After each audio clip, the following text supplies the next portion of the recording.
เอาละมื้อนี้มาเบิ่งวิธีการเฮ็ดไข่ทรงเครื่องของแม่บักเบ้นอีกแล้วพี่น้องเอ้ยนะครับเนาะเพิ่นก็เอาหวกน้อยใส่ลงไปนะครับเนาะแล้วก็ใส่ปลารสเอาปลารสใส่ลงไป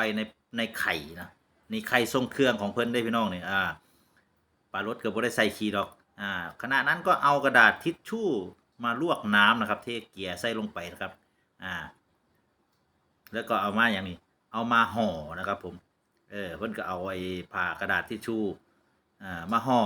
พอห่อเสร็จเรียบร้อยเอาขี้ตมมาหมกใส่อีกบัดนี้โอ้ยได้การสูตรนี้สูตรใดอีกเนาะบัดนี้เนาะอืมพอหมกเสร็จเรียบร้อยแล้วก็ทีละอันทีละอันเพิ่นก็มาวางไว้ใส่อันไม้พื้นเพิ่นไว้นะครับพี่น้องเนาะไม้พื้นบัดนั้นเพิ่นก็เตรียมไม้มาแล้วก็โปะลงไปโอ้สูตรนี้ก็เป็นสูตรหมกขี้ตมนะครับเนาะหมกตมนั่นล่ะเอาตมมาหมกแล้วก็เอาไผ่จุดไฟใส่อ่ามันสิกลิ่นออกแบบหอมๆใหม่ๆเด้เพิ่นเว้านะ